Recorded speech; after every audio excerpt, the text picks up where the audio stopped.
Good evening, everybody. Cam Biker here, and I'm completely lost. I've come out after watching the British Superbikes. Mrs. C had a few bits to do, so I thought, well, I'm going to try out a new SatNav app. So far, I've tried Google Maps, which just seems to be a pain in the backside, to be honest, when it comes to planning routes. Great if you want to go A to B, but if you want to plan routes, it's hopeless. And now I'm trying something, I think it's called Sygic. Sounds a bit like psychic. Maybe it is psychic, maybe that's why it's taken me on a route that makes no blooming sense whatsoever. I got to one bit, I thought, hang on, this looks familiar. And it took me round in a circle, and then took me in a different direction when I got to the end of the circle, so, which is a bit weird. I'm going to have to go back and check what route it planned once I've actually got to the place I'm going to. Where's it sending me to next? Straight on. It does have voice navigation, but for reasons best known to Sygics, the voice navigation is so quiet I can't hear it. It beeps every time it's about to give me an instruction, and that beep is really loud.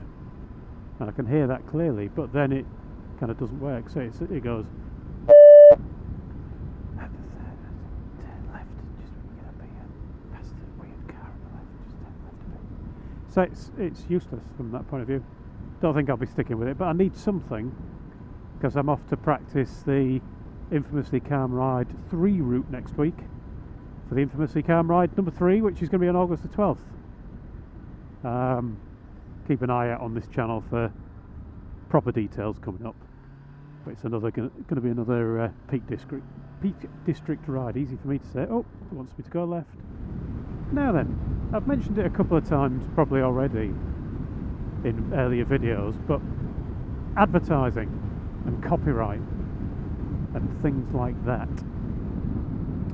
You may or may not have noticed that my advertising's gone. I've turned that off. Got fed up with it really, bringing in very little money, so just seems to be something that annoys people when an advert pops up at the beginning of a video.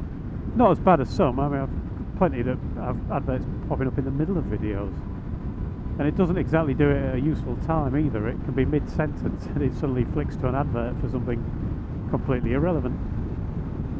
But I've turned off the advertising, and it's weird, it's not really anything to do with copyright, but you might notice as well I've used a few copyrighted songs, copyright music on some videos. So the video I did of my well, it's a bit from my CCTV ride, but because I led the ride there wasn't really a lot of video to show you, so I just did the road as a biker's eye view of the road from Hawes to Ribblehead Viaduct, which if you've never ridden it, is superb, and you really should.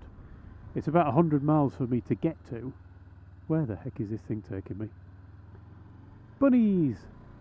It's about 100 miles for me to get to, but it's worth it. I wish it was closer and I'd do it every day. And on that I put some music by Disturbed, which surprised a few people, but you know, I like that type of music. And then when I did Cats Ride-Outs videos, the Dove House Hospice Ride-Out, I put copyrighted music on there as well. So I had a bit of Lynyrd Skynyrd, a bit of Lacuna Coil, and something else. And I forgot what the something else was on the first one. There's a lot of bunnies around here.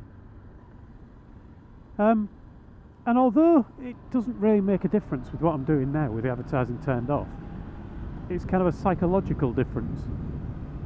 Before, when I had advertising turned on, it'd be mainly my effort putting together a video. You know, I would be recording it, I'd be editing it, I'd be paying the costs of fuel for being on the bike, and then I would stick some music on it, and if YouTube decided, or if the copyright holders decided, or sometimes if somebody completely unrelated to the music decided that I shouldn't have that music on there, then I'd start to get grumbles from YouTube's automatic system. It'd either be this music, or this video is not going to be available on certain devices, or this video is not going to be available in certain countries. Usually though it would just be the music that you've used on this video means that there will be advertising on the video, but the money made from that advertising won't go to you, it will go to somebody else instead. So if you see advertising on a video of mine now, it's not because money's going to me, it's because money's going to somebody else, because I've used that music. But the psychological difference is, because I'm not even trying to make money from videos, not that I was, you know, I'm hardly a YouTube sensation, I'm hardly going to be making millions doing this, but because that, you know, I'm not trying at all to make money off it now, it doesn't feel as bad that somebody else gets the money. I feel a bit annoyed when it says this video is now not allowed on mobile anymore. I got that the other day on one of Cat's ride out videos. But it's a small price to pay, I suppose, for being able to use better music. So with that advertising gone, I hope it kind of makes people enjoy it a bit more. Or maybe you just didn't notice at all. Let me know in their comments. I'm going to carry on riding. I'm hoping to get to the place I'm going to before it gets dark and then home again. It's supposed to be about an hour away, and somehow I've been out for about an hour and a half now and I don't feel like I'm any closer. So we'll see. Maybe Sygic will be going for the psychic dustbin and I'll find something else to use instead. If you've got any ideas on SatNav that are good to use on Android, please let me know. The freer the better. Anyway, thanks for watching everyone. Ride safe.